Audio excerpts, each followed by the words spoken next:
Hello అండి, నమస్తే. నేను Lakshmi. Welcome to my gardening channel తోటమాలి. ఫిబ్రవరి ఎండింగ్ ఇంకా మార్చి ఫస్ట్ వీక్ వచ్చేసింది కదండి. ఈ వీడియోలో గులాబీ మొక్కల నుంచి ఎక్కువ పువ్వులు మనము ఈ మంత్లో అంటే మార్చి ఏప్రిల్లో తీసుకోవాలంటే మనం ఎలాంటి జాగ్రత్తలు తీసుకోవాలి, ఎలాంటి కేర్ తీసుకోవాలి, ఎలాంటి ఫర్టిలైజర్స్ ఇవ్వాలి అనేది ఈ వీడియోలో తెలుసుకుందామండి. వీడియోను స్కిప్ చేయకుండా చివరి వరకు చూడండి. అలాగే వీడియో నచ్చినట్లయితే తప్పకుండా లైక్ చేసి కామెంట్ చేయటం మాత్రం మర్చిపోవద్దు. ఫిబ్రవరి నెలలో మందారాలకు కానీ రోజెస్ కానీ బాగా ఎక్కువగా బ్లూమింగ్స్ స్టార్ట్ అవుతాయండి. మనం చేయాల్సిన టిప్ ఏంటంటే ఈ నెలలో అంటే ఫిబ్రవరి మార్చి నెలలో మనము రీపాటింగ్ చేసుకోవడానికి బెస్ట్ టైం అండి. అంటే మందారాలైనా కానీ రోజెస్ అయినా కానీ పాత ప్లాంట్స్ ఏమైనా ఉంటే అంటే 2-3 years ప్లాంట్స్ ఏమైనా ఉంటే బాగా ట్రిమ్ చేసేసి రీపాటింగ్ చేసుకోండి. పాత మట్టి అంతా తీసేసి కొత్త మట్టిని యాడ్ చేసుకోండి. అలాగే కొత్త ప్లాంట్స్ ఏదైనా నాటుకోవాలంటే కూడా బెస్ట్ టైం అండి. మనము నర్సరీస్ నుంచి కూడా మనం ప్లాంట్స్ తెచ్చుకొని నాటుకోవడానికి మంచి టైము. ఈ సీజన్ అనేది క్లైమేట్ రోజెస్కి మందారాలకి చాలా బాగుంటుందండి. ఇంకా ఎండ స్టార్ట్ అవ్వలేదు కదా, మంచి ఎండ రాలేదు. సో ఈ టైంలో మనము గులాబీలన్నీ తెచ్చుకొని అంటే నర్సరీస్ నుంచి తెచ్చుకోవాలన్నా లేదా మనము కొమ్మల ద్వారా డెవలప్ చేసుకోవాలంటే కూడా మంచి టైం అండి. సో ఈ విధమైన జాగ్రత్తలు తీసుకుంటూ మనం కొత్త ప్లాంట్స్ తీసుకోవచ్చు లేదా రీపాటింగ్ చేసుకోవచ్చు.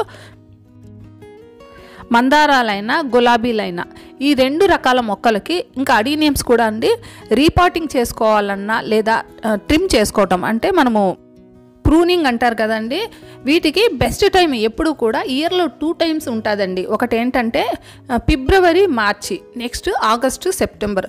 ఈ 2 timesలో క్లైమేట్ అన్నది చాలా ప్లెజెంట్గా ఉంటుంది. వీటికి చాలా అంటే వీటికి ఈ మొక్కలకి అనేటివి ఆ క్లైమేట్ చాలా సూటబుల్ క్లైమేట్ అనమాట. ఈ టైంలో మనము ట్రిమ్ చేసుకోవటం కానీ ప్రూనింగ్ చేసుకోవటం కానీ రీపాటింగ్ చేసుకోవటం కానీ చేసుకుంటే next through out the year మనకు ఫ్లవరింగ్స్ వస్తుంటాయి. అలా కాకుండా మంచి ఎండలు వచ్చినప్పుడు కానీ లేదా బాగా చలి ఎక్కువగా ఉన్నప్పుడు కూడా మనము ఈ 2 పనులు చేసుకోకూడదండి. ప్రూనింగ్ కానీ లేదా ట్రాన్స్ప్లాంట్ చేసుకోవటము చేయకూడదు. నేనైతే నా మందార మొక్కలన్నీ కూడా ప్రూనింగ్ చేసేసుకున్నానండి, రీపాటింగ్ కూడా చేసేసుకున్నాను. అంటే ఓల్డ్ ప్లాంట్స్ 2-3 years ప్లాంట్స్, కొత్త ప్లాంట్స్ అంటే ఒక 6 months 1 year ప్లాంట్స్ అయితే నేను టచ్ చేయలేదండి. వాటికైతే కొత్తగా ఫర్టిలైజర్స్ ఇవ్వడం మొదలుపెట్టాను. ఈరోజు నేను మందారాలకి రోజెస్కి అంటే నా దగ్గర ఉన్న అన్ని ఫ్లవరింగ్ ప్లాంట్స్కు పనికి వచ్చే ఒక బెస్ట్ ఫర్టిలైజర్ని మీకు ఈరోజు చూపిస్తానండి. ఇది కానీ మనం ఎవ్రీ 15 daysకి ఒకసారి మనం ఇస్తూ ఉంటే నేను ట్రిమ్ చేసిన మొక్కలన్నీ చూడండి ఎంత చక్కగా మళ్ళీ కొత్త చిగురులన్నీ స్టార్ట్ అయినాయి. ఈ టైంలో మనము మంచి ఫర్టిలైజర్స్ ఈ మొక్కకు కానీ ఇచ్చామనుకోండి చాలా బాగా వర్కౌట్ అవుతుందండి, చాలా బాగా పనిచేసి ఇంకా కొత్త చిగుర్లు కొమ్మలు వచ్చి ఎక్కువ మొగ్గలు కూడా రావడానికి అవకాశం ఉంది. ఈ ఫర్టిలైజర్ని ఏ విధంగా తయారు చేసుకోవాలో ఈరోజు వీడియోలో చూద్దామండి. ఈ ఫర్టిలైజర్ని కిచెన్లో దొరికే వస్తువులతో తయారు చేసుకున్న ఒక ఆర్గానిక్ ద్రావణం అండి. 0 cost ఫర్టిలైజరు మరియు ఒక మంచి ఫ్లవర్ బూస్టర్గా ఇది బాగా పనిచేస్తుందండి. దీనికోసం నేనేం తీసుకున్నానంటే మన మొక్కల్లో వచ్చే మునగాకు అండి, టెర్రస్ మీద వచ్చిన మునగాకు. ఈ మునగాకుని నేను వాడటం లేదండి. మునగాకుతో మంచి ఫర్టిలైజర్ తయారు చేసుకోవచ్చు. కాకపోతే నేను ఇది వంటకు వాడుకుంటున్నాను.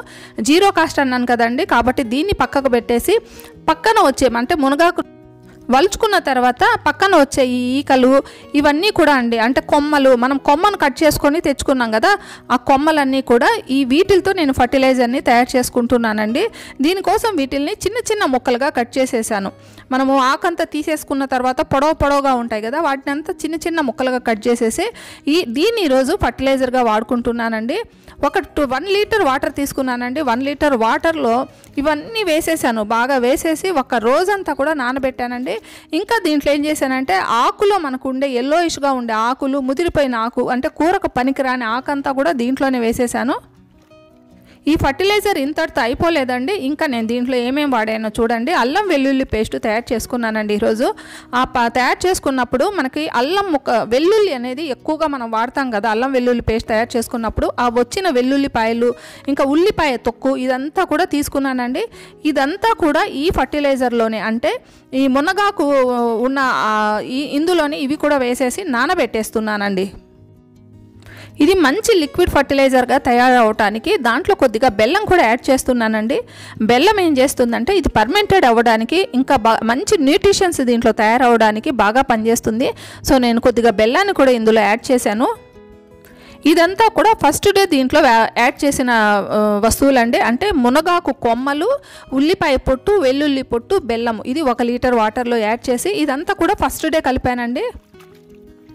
మనం బాగా కలుపుతూ ఉంటేనే ఆ వాటర్ చూడండి కొద్దిగా రంగు కూడా మారటం తయారైంది. అంటే దాంట్లో ఉండే ఉల్లిపాయల్లో కానీ వెల్లుల్లిలో ఉండే అదంతా కూడా వాటర్లో దిగుతుందండి. ఆ నెక్స్ట్ డే ఏం చేశానంటే, మనం ఎలాగో వంట చేసుకున్నప్పుడు వచ్చిన బియ్యం వాటర్ అండి, బియ్యం కడిగిన నీళ్ళు అంటారు కదా, ఇవంతా కూడా చక్కగా నేను తీసేసుకొని అందులో కలిపేశానండి.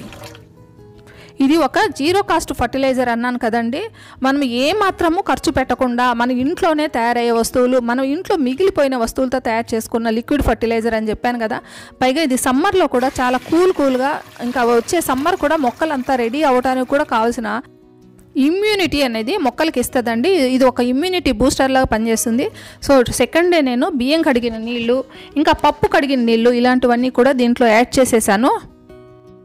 ఇలా కలిపిన ప్రతిసారి మనం ఒక కర్రతో మనం ఇలా కలుపుతూ ఉన్నాం అనుకోండి, ఇదంతా కూడా లిక్విడ్ అంతా బాగా కలుస్తుందండి. కలిసి చూడండి వాటర్ కూడా ఒక రకమైన కలర్, అంటే ఆ కొమ్మల్లో ఆ ఉల్లిపాయలో ఉన్న అదంతా కూడా ఆ వాటర్లోకి దిగి మంచి లిక్విడ్ ఫర్టిలైజర్ తయారవుతుంది. ఇలా 3 days ఉంచానండి. దీన్ని పెద్దగా స్మెల్ రాదు. కాకపోతే 3 రోజుల కన్నా ఎక్కువ ఉంచితే మాత్రం ఉల్లిపాయ పొట్టు కదండి, వాసన వచ్చేస్తుంది. 3 రోజులు బియ్యం కడిగిన నీళ్లు, ఇంకా పప్పు కడిగిన నీళ్లు అన్నీ దీంట్లో వేసేసాను. ఈ బియ్యం కడిగిన నీళ్ళు అనేది ఒక మంచి ఆర్గానిక్ ఫర్టిలైజర్ అండి. మా చిన్నప్పుడు అయితే ఈ బియ్యం కడిగిన నీళ్లను కుడితి అనేవాళ్ళు. వీటిని ఆవులకు, గేదెలకు ఇచ్చేవాళ్ళండి. ఇవి తాగి ఆవులు మంచి పాలు ఇచ్చేటివి. మనకు వీటిలో మెగ్నీషియము, కాల్షియము, ఐరన్, సల్ఫరు ఇలా ఎన్నో న్యూట్రియంట్స్, మినరల్స్ ఉన్నాయండి. ఇంకా విటమిన్ B1 కూడా ఇందులో చాలా ఎక్కువగా ఉంటుంది.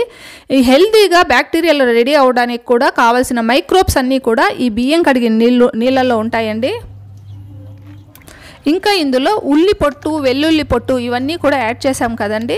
రిచ్ ఫర్టిలైజర్ అండి. దీంట్లో ఒక ఆర్గానిక్ పొటాషియం అనేది చాలా ఎక్కువగా ఉంటుంది. ఎంత అంటే టెరిఫిక్గా ఉంటుందనేసి మనం చెప్పచ్చు. ఇలా మనం తయారు చేసి ఒక 2-3 రోజులు ఉంచి తర్వాత మొక్కలకి ఇస్తే చాలా బాగా మొక్కలకు అవసరమైన, అంటే ఫ్లవరింగ్కి అవసరమైన పొటాషియం అనేది మొక్కలకు బాగా అందుతుందండి. మునగ ఆకు అనేది ఒక అద్భుతము, ఒక అమృతం అని చెప్పచ్చండి. ఈ మొక్క నుంచి వచ్చేది ప్రతిదీ ఆకులు, కొమ్మలు, పువ్వులు, కాయలు, నేను ఇప్పుడు వాడుకునే ఈ రెమ్మలు అనేటివి కూడా మంచి ఉపయోగకరం అండి. ఇందులో జియాటిన్ అనే గ్రోత్ హార్మోన్ ఉంటుందండి. ఇది మనకి మొక్కలకు కానీ ఇచ్చామనుకోండి, మొక్కల రూట్స్ బాగా డెవలప్ అవ్వడానికి ఉపయోగపడుతుంది. ఇంకా కొమ్మలన్నీ బాగా హెల్తీగా, లావుగా అవ్వడానికి కూడా ఈ జియాటిన్ అనే హార్మోన్ ఉపయోగపడుతుంది. మనం ఈ ఫర్టిలైజర్లో బెల్లాన్ని కూడా యాడ్ చేయటం వలన, ఈ బెల్లం కలిపిన ఫర్టిలైజర్ మొక్కలకు ఇవ్వడం వల్ల మొక్కల్లో ఉండే, అంటే మట్టిలో ఉండే మైక్రోబ్స్ అనేది బాగా యాక్టివేట్ అవుతాయండి. సాయిల్ కూడా రిచ్గా గుల్లగా అవుతుంది. ఇంకా మట్టిలో ఎర్త్వామ్స్ ఉంటాయి కదండి, అవన్నీ కూడా వందలుగా ఇంక్రీజ్ అవుతాయి. వాటికి కావాల్సిన ఫుడ్ అండి ఈ బెల్లం అనేది, వాటికి కావాల్సిన ఫుడ్ అనమాట. ఈ మైక్రోబ్స్కి, ఇంకా ఎర్త్వామ్స్కి, బ్యాక్టీరియాకి వీటికి కావాల్సిన ఫుడ్ అండి ఈ బెల్లం అనేది. సో ఇవి ఫర్టిలైజర్లో మనం బెల్లం యాడ్ చేయటం వల్ల అవి బాగా ఇంక్రీజ్ అవుతాయి. ఇంకా ఈ బెల్లంలో ఐరన్ కూడా ఎక్కువగా ఉంటుంది, స్థూల సూక్ష్మ పోషకాలు కూడా ఎక్కువగా ఉంటాయి కదా.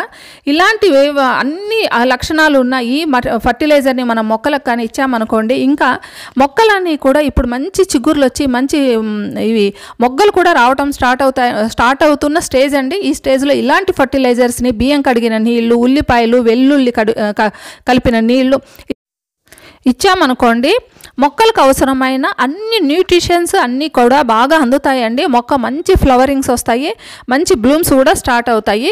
ఈ వీడియో ద్వారా మీకు అందరికీ ఒక మంచి ఫర్టిలైజర్ నేను పరిచయం చేశానని నేను ఆశిస్తున్నానండి. ఈ వీడియో కానీ మీకు నచ్చినట్లయితే ఒక లైక్, కామెంట్ ఇవ్వండి. మళ్ళీ మరో మంచి వీడియోతో మీ ముందుకు వస్తాను. అంతవరకు హ్యాపీ గార్డెనింగ్. Bye bye.